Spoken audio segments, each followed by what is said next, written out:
J'ai appris que la confiance est fragile et qu'elle se brise rapidement. Je m'appelle Daniel Harris.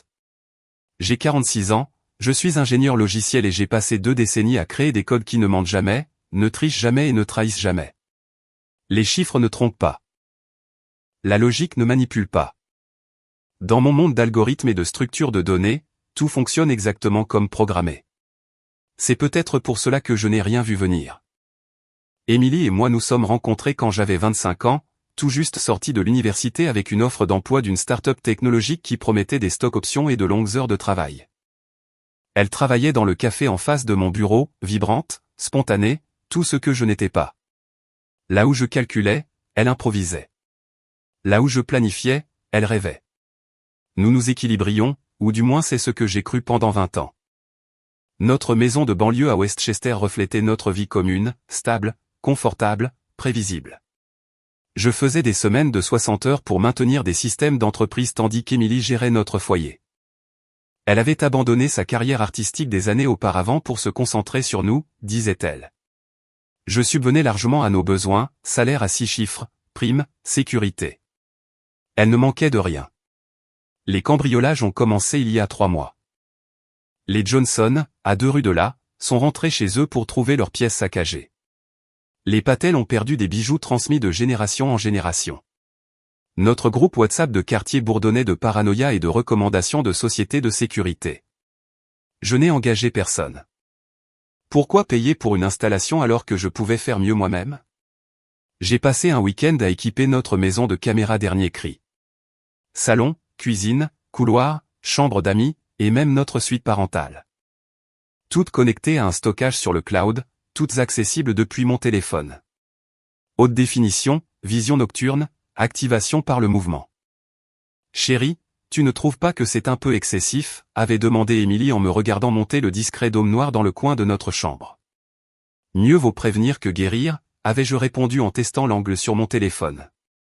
Tu ne les remarqueras même plus après un certain temps. Elle avait haussé les épaules, retournant à son magazine. Je ne lui avais jamais parlé de la sauvegarde sur le cloud, des archives automatiques de 30 jours, de l'accès à distance depuis n'importe où. Les détails ne feraient que l'ennuyer. Notre routine est restée inchangée. Je partais à 7h30 précise, mon café dans mon mug de voyage, la radio NPR allumée. Émilie m'embrassait sur le pas de la porte, encore en peignoir, les cheveux ébouriffés par le sommeil. Je rentrais vers 19h, parfois 20h si le débogage prenait du temps. Le dîner était prêt, rien de très sophistiqué, mais toujours chaud, toujours à m'attendre. Les week-ends étaient consacrés aux courses, à Netflix, à des dîners occasionnels avec des amis. Nous avions cessé de parler d'enfants des années auparavant, lorsque des examens médicaux en avaient révélé l'impossibilité. Nous avions fait notre deuil, nous nous étions adaptés, avions été de l'avant. Notre mariage semblait solide, usé et adouci par la familiarité comme des pierres de rivière. En y repensant, les signes étaient là. De nouveaux parfums que je ne reconnaissais pas. Des cours de yoga qui duraient plus longtemps. Des virées shopping d'où elle revenait sans aucun sac. Son téléphone posé face contre table pendant les repas. Sa façon de retoucher son maquillage à 14h. Je veux juste me sentir belle, disait-elle quand je faisais un commentaire sur une nouvelle robe, une manucure toute fraîche. Tu es toujours belle pour moi, répondais-je, et je le pensais vraiment. Musique 20 ans n'avait pas diminué sa beauté. Au contraire, la maturité l'avait affinée. À 43 ans, Émilie faisait tourner les têtes. J'avais remarqué que les hommes la regardaient, et j'étais fier qu'elle rentre à la maison pour moi. Les caméras enregistraient tout avec un dévouement silencieux. Des pièces vides la plupart du temps, des ombres se déplaçant avec le mouvement du soleil. Parfois, notre chat, Monsieur Moustache, déclenchait le détecteur de mouvement. Je vérifiais l'application pendant des réunions ennuyeuses, observant notre maison en temps réel. Émilie passant l'aspirateur, Émilie lisant, Émilie faisant du yoga dans le salon. Notre vie documentée dans ses détails les plus banals. 3 semaines se sont écoulées sans incident. Les cambriolages dans le quartier ont cessé. Le groupe WhatsApp est revenu aux animaux perdus et aux recommandations de babysitter. J'avais presque oublié le système de sécurité fonctionnant silencieusement en arrière-plan, téléchargeant notre existence quotidienne sur des serveurs distants. Puis est arrivé ce mardi que je n'oublierai jamais. Une panne de serveur avait renvoyé tout le monde chez soi plus tôt. J'avais pris des plats thaïlandais à emporter, les préférés d'Émilie, avec l'intention de la surprendre. Mais la circulation était terrible, un accident bouchait tout. Au moment où je suis arrivé à la maison, elle m'avait déjà envoyé un texto disant qu'elle faisait des courses. Assis dans mon bureau, mon plat refroidissant, j'ai ouvert l'application de sécurité par ennui. J'ai décidé de revoir les images de la semaine, faisant une avance rapide à travers les pièces vides. Une vérification de sécurité de routine, rien de plus. Un après-midi, alors que je faisais défiler ce que je pensais être des heures de pièces vides, j'ai vu Émilie. Mais elle n'était pas seule. La main d'un homme s'entrelaçait avec les doigts d'Émilie alors qu'il se tenait dans notre salon, mon salon. La table basse que j'avais assemblée, le canapé que nous avions choisi ensemble, les photos de mariage sur la cheminée, tous témoins de leur intimité. J'ai mis la vidéo en pause, rembobiné, relu. Il riait de quelque chose, Émilie rejetant la tête en arrière comme elle le faisait quand elle était sincèrement amusée. Elle portait la robe d'été que j'avais complimentée ce matin-là, la jaune avec de petites fleurs. L'horodatage indiquait 14h47, jeudi dernier. J'étais alors dans une réunion budgétaire à défendre les ressources de mon département. L'homme était grand, athlétique, peut-être 35 ans. Polo, pantalon kaki, l'uniforme décontracté de la banlieue. Il a attiré Émilie contre lui a chuchoté quelque chose à l'oreille. Elle a gloussé, elle a vraiment gloussé comme une adolescente. Puis ils se sont dirigés vers le couloir, vers notre chambre d'amis, et ont disparu du champ de vision de la caméra du salon. Mon cerveau d'ingénieur a pris le relais, l'emportant sur le chaos émotionnel. J'ai changé le flux des caméras. Chambre d'amis, 14h48. Ils sont entrés ensemble. Le reste, je n'avais pas besoin de le voir, bien que je l'ai regardé quand même, ayant besoin de la confirmation de ce que je savais déjà. 43 minutes plus tard, ils sont ressortis, décoiffés, rayonnants. Il est parti par la porte d'entrée. Émilie a refait le lit d'amis, a vaporisé du désodorisant et a continué sa journée comme si de rien n'était. Je me suis assis dans ma chaise de bureau, la nourriture thaïlandaise figeant dans son contenant, et j'ai méthodiquement passé en revue les images archivées. Jour après jour, en remontant le temps, cherchant. Mes mains étaient stables, ma respiration contrôlée. Ce n'était que de l'analyse de données, de la reconnaissance de schémas, rien de plus. Mercredi, il y a une semaine, un autre homme. Plus âgé, les cheveux argentés, portant un costume. Ils ne se sont pas embêtés avec la chambre d'amis. Lundi, il y a 2 semaines, à nouveau le premier homme. Cette fois plus longtemps, presque 2 heures. Le vendredi précédent, quelqu'un de nouveau, plus jeune, faisant à peine 25 ans. Le schéma a émergé comme un code, révélant sa logique. 2 à 3 fois par semaine, toujours entre 13h et 16h, toujours des hommes différents. Certains apparaissaient une fois et ne revenaient jamais. D'autres devenaient des habitués. L'homme aux cheveux argentés est apparu 4 fois en 3 semaines. Le jeune, 2 fois. J'ai reconnu des visages. Tom de la quincaillerie où Émilie achetait ses fournitures de jardinage, l'entrepreneur de nos voisins qui avait rénové leur cuisine, le coach de la salle de sport d'Émilie. Des hommes à qui j'avais parlé, à qui j'avais serré la main, qui m'avaient regardé dans les yeux tout en sachant ce qu'ils avaient fait chez moi. Ma documentation est devenue obsessionnelle, précise. J'ai créé un tableau de calcul. Date, heure, durée, fréquence. Je leur ai attribué des surnoms, le renard argenté, le rat de salle de sport, Polo, le jeune étalon. Les données dépeignaient le tableau d'une trahison systématique et délibérée. Ce n'était pas une erreur, un moment de faiblesse. C'était un mode de vie. Les images ont révélé la routine d'Émilie. Elle se douchait après chaque rencontre, changeait les draps s'ils avaient utilisé notre lit, aérait les pièces, allumait des bougies. Elle avait développé un système peaufiné sur ce qui devait être des mois. Depuis combien de temps cela durait-il? Les caméras ne remontaient que de 30 jours, mais l'aisance de sa tromperie suggérait une longue pratique. J'ai compilé les preuves dans un seul fichier. 20 minutes de preuves irréfutables montées avec précision. Horodatage visible, angles multiples, visage clairement montré. Aucun tribunal, aucun avocat, aucune personne ne pourrait regarder cela et douter de ce qui s'était passé. Ce soir-là, Émilie a servi du poulet au parmesan, mon plat préféré. Elle m'a posé des questions sur ma journée, a partagé des potins de son club de lecture, s'est plainte du choix des fruits et légumes à l'épicerie. Une conversation de dîner normale pendant que j'étais assis en face d'elle, sachant ce que je savais. Le fichier vidéo brûlait sur mon ordinateur portable à l'étage. « Tu es silencieux ce soir », a-t-elle fait remarquer, en tendant la main vers la mienne par-dessus la table. « Dure journée. »« Problème de serveur », ai-je répondu, laissant ses doigts s'entrelacer avec les miens, me rappelant que ces mêmes doigts avaient touché un autre homme 6 heures plus tôt. J'assimile juste tout ça. « Tu travailles trop », a-t-elle dit en me serrant doucement la main. « Peut-être devrions-nous planifier des vacances. Ça fait une éternité qu'on n'est pas parti. »« Peut-être », ai-je acquiescé, étudiant son visage. Aucune culpabilité, aucun signe, aucune indication que son après-midi ait été autre chose qu'ordinaire. Elle était une meilleure menteuse que je n'aurais jamais pu l'imaginer.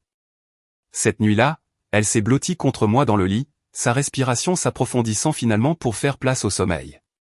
Je suis resté éveillé à fixer le plafond, le voyant rouge de la caméra clignotant dans le coin.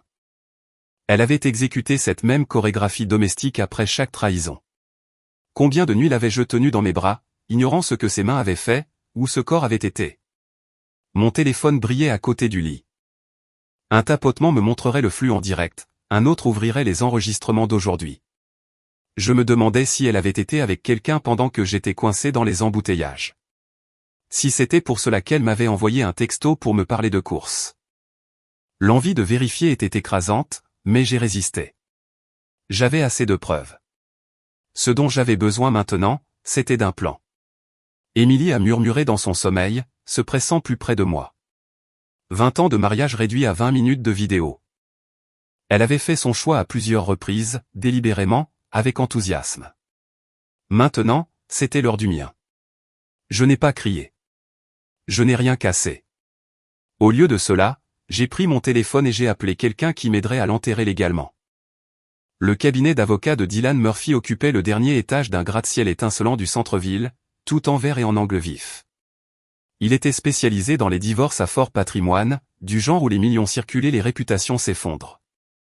Un collègue me l'avait recommandé après sa propre séparation compliquée. Murphy est un requin, m'avait-il dit, mais tu le veux dans ton camp, pas dans le leur. Murphy a regardé ma compilation de 20 minutes sans expression, faisant parfois une pause pour examiner les détails. Quand ce fut terminé, il s'est adossé à sa chaise en cuir, un lent sourire se dessinant sur son visage. « Daniel, vous n'allez pas seulement gagner ce divorce. Vous allez l'enterrer, a-t-il dit en tapotant son stylo Mandblank contre son bloc-notes juridique. Cette preuve est nucléaire, obtenue légalement sur votre propriété, cas multiples, partenaires multiples. Aucun juge ne lui accordera quoi que ce soit. Pas de pension alimentaire, pas d'actifs, rien du tout. Je veux plus que ça, ai-je dit. Je veux qu'elle perde tout. Le sourire de Murphy s'est élargi. Alors, discutons stratégie, a-t-il répondu. Au cours des 2 heures suivantes, nous avons orchestré la destruction d'Émilie. D'abord, la protection des actifs. Je transférerai l'argent des comptes joints vers des comptes individuels, avec des virements légaux maximum qui ne pourraient pas être contestés. La maison était uniquement à mon nom, une décision prise il y a des années quand mon dossier de crédit était meilleur. Mon plan d'épargne retraite, intouchable. Son nom figurait sur une voiture, valant peut-être 8 000 $. Elle garderait ça. Le délai, ai-je demandé. 6 semaines pour tout préparer correctement, a-t-il répondu. Nous allons documenter tous les biens matrimoniaux, sécuriser vos finances, préparer le dossier. Elle ne saura rien jusqu'à ce qu'on lui remette les papiers. Sur la base de ces preuves, je peux accélérer la procédure de divorce elle-même. 3 mois, peut-être 4, et vous êtes libre. J'ai payé les honoraires de Murphy depuis mon compte personnel. 10 000 $ pour l'anéantissement complet de la vie d'Émilie. Raisonnable. Les semaines suivantes ont exigé une performance digne d'un Oscar. Le baiser d'au revoir de chaque matin, la conversation du dîner de chaque soir, la routine de chaque week-end, tout en sachant que je démantelais notre vie pièce par pièce. Je suis devenu un acteur adepte de la méthode dans mon propre mariage. Mardi, j'ai transféré 15 000 $ de nos économies vers mon compte individuel. Émilie ne vérifiait jamais les relevés bancaires. C'était mon rayon. Jeudi, j'ai rencontré un conseiller financier, j'ai restructuré les investissements pour la retirer en tant que bénéficiaire. Les formalités administratives seraient traitées après le dépôt du dossier. Vendredi, j'ai photographié chaque objet de notre maison en cataloguant les biens matrimoniaux. Émilie était à son cours de yoga. Les caméras la montraient avec Polo dans notre lit. Je l'ai étudiée avec un détachement scientifique. Elle avait des signes révélateurs que je n'avais jamais remarqués. La légère rougeur sur ses joues les jours de rencontre, la façon dont elle suggérait de manger au restaurant ces soirs-là, se disant trop fatiguée pour cuisiner. Sa façon de se doucher immédiatement quand je rentrais à la maison, prétextant la sueur de la salle de sport. Ces schémas étaient prévisibles.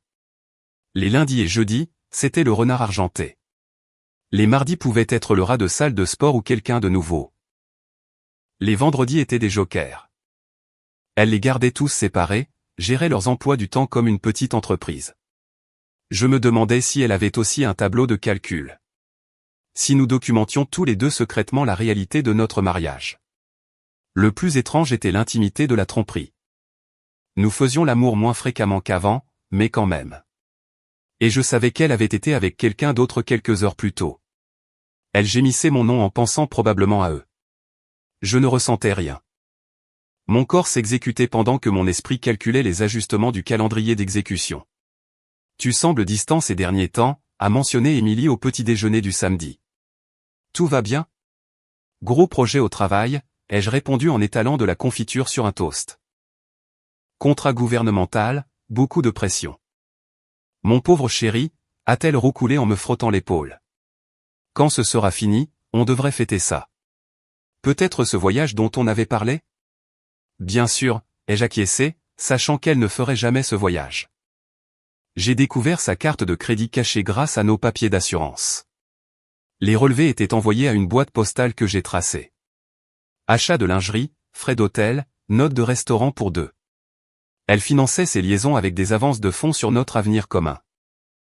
Murphy a ajouté la fraude au dossier. Les hommes continuaient de venir. J'ai arrêté de regarder en direct, me contentant d'archiver les images. Le renard argenté a apporté des fleurs une fois. Polo a réparé la télécommande de notre porte de garage. Le problème et la solution se sont tous deux produits pendant que j'étais au travail. Le jeune étalon écrivait apparemment de la poésie. J'ai surpris Émilie en train de lire quelque chose et de pleurer, puis de cacher des pages dans sa boîte à bijoux. Chaque preuve était un clou de plus au cercueil. Murphy était extatique. Elle nous donne tout, a-t-il dit lors d'une de nos réunions. C'est comme si elle voulait perdre. 3 semaines avant de lui signifier les papiers, les parents d'Émilie sont venus dîner. Sa mère a complimenté notre maison. Son père a parlé de ses projets de retraite. Ils adoraient leur fille unique, leur gendre qui avait réussi, leur unité familiale stable. J'ai servi un excellent vin, raconté des histoires amusantes, et j'ai imaginé leur visage quand ils apprendraient la vérité. Vous êtes si parfaits tous les deux, a soupiré sa mère au moment du dessert. 20 ans et toujours amoureux. Ça nous apaise tellement de savoir qu'Émilie t'a trouvé. Nous sommes très chanceux, ai-je approuvé en croisant le regard d'Émilie. Elle a souri, a tendu la main vers la mienne. Cette nuit-là, en revoyant les images de la semaine, j'ai observé Émilie avec 3 hommes différents. Elle allait crescendo, devenait négligente. À 2 reprises, elle avait à peine nettoyé avant que j'arrive à la maison. Une fois, Polo est parti par la porte de derrière pendant que je me garais dans l'allée. Demain, pendant qu'Émilie me servirait le dîner avec ce même sourire innocent, quelqu'un serait à notre porte avec des papiers qui détruiraient son monde pour toujours. Émilie a préparé des côtelettes d'agneau sauce à la menthe, des légumes rôtis, et une bouteille de Malbec qu'elle gardait en réserve. Elle s'était légèrement pomponnée, une élégance décontractée qui aurait pu éveiller quelque chose en moi des mois plus tôt. Maintenant, je la reconnaissais comme l'euphorie post-adultère. Les caméras ont confirmé la visite du rat de salle de sport cet après-midi-là. C'est merveilleux, ai-je dit en coupant dans la viande parfaitement rosée. Quelle est l'occasion? Une femme ne peut pas gâter son mari, a-t-elle répondu avec un sourire en levant son verre de vin. À nous. À nous, ai-je répété, sachant que l'huissier de justice était garé dehors, attendant mon texto de 19h30.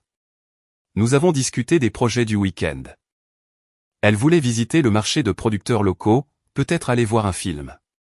Son club de lecture lisait quelque chose d'ambitieux, du Dostoïevski, peut-être. Elle s'est plainte des commentaires passifs-agressifs de sa mère lors de leur dernier appel téléphonique.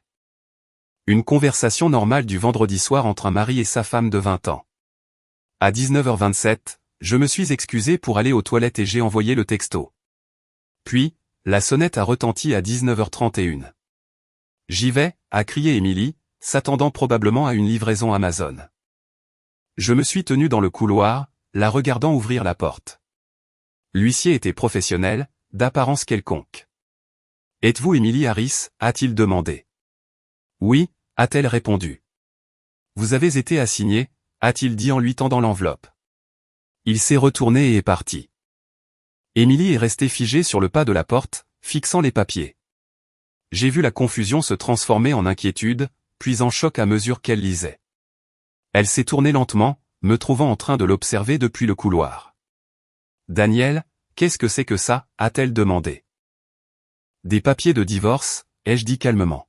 « Je pense qu'ils sont assez explicites. »« C'est de la folie. » Elle a ri, elle a vraiment ri en agitant les papiers. « Tu n'es pas sérieux. Qu'est-ce qui te prend ? C'est à propos de quelque chose que j'ai dit ? Ta mère t'a appelé ? Non, Émilie. C'est à propos de ce que tu as fait, ai-je répondu. Son visage a fait défiler les émotions comme une machine à sous. Je ne comprends pas. Quoi que tu penses qu'il se soit passé. Je ne pense pas qu'il se soit passé quoi que ce soit. Je sais ce qui s'est passé, les jeux interrompus. Chaque mardi avec Tom de la quincaillerie. Les jeudis avec Richard. Le renard argenté, c'est comme ça que je l'appelais. Dois-je continuer ? Les papiers se sont échappés de ses doigts. Sa bouche s'est ouverte, fermée, ouverte à nouveau. Aucun mot n'est sorti. Les caméras, Émilie, celles que j'ai installées il y a 3 mois. Elles enregistrent tout, ai-je expliqué. Elle s'est effondrée sur le banc de l'entrée. L'endroit même où elle avait embrassé Polo pour lui dire au revoir la veille. Tu m'as espionné ? Notre système de sécurité domestique a surveillé notre maison. Il s'avère qu'il t'a surprise avec la moitié du quartier dans notre lit, ai-je déclaré. Daniel, s'il te plaît, laisse-moi t'expliquer, a-t-elle supplié. M'expliquer quoi ?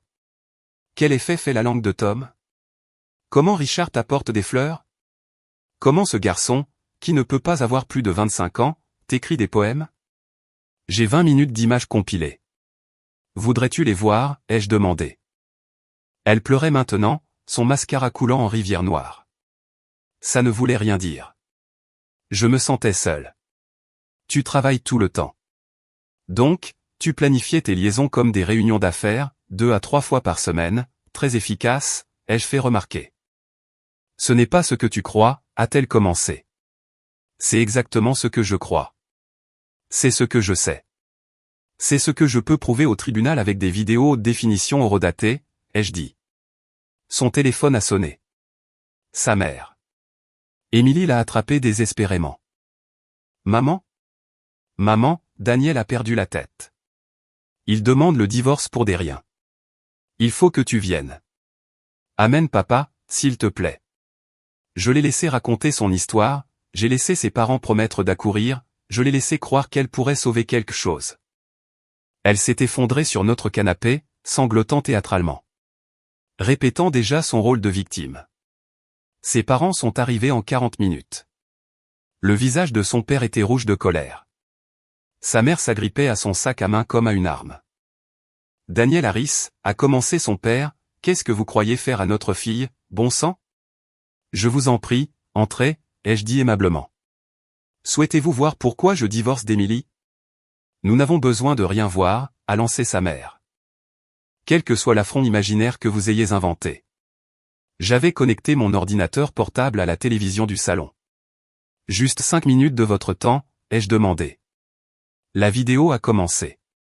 Émilie avec le renard argenté dans la cuisine. Émilie avec Polo dans notre chambre. Émilie avec le jeune étalon sur ce même canapé où elle était maintenant assise. J'avais fait un montage de bon goût. Rien de pornographique. Juste assez pour être indéniable. Visage clair, actions évidentes, l'enthousiasme d'Émilie incontestable. Le sac à main de sa mère a percuté le sol. Son père a reculé comme s'il avait été physiquement repoussé. Émilie a voulu attraper la télécommande, mais je l'ai tenue fermement. Il y a environ 20 minutes au total, mais je pense que vous avez saisi l'idée, ai-je dit. Émilie, a murmuré sa mère. Émilie, dis-moi que ce n'est pas vrai. Maman, je peux t'expliquer, a commencé Émilie. Dans notre lit? La voix de son père était sourde. Dans le lit de Daniel? Avec plusieurs hommes. Vous ne comprenez pas ce que j'ai vécu, a-t-elle tenté.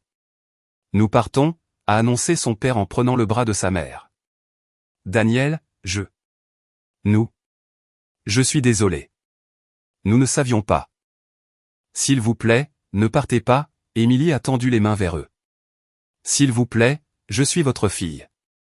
Sa mère s'est retournée à la porte. Je ne sais pas qui tu es, a-t-elle dit doucement.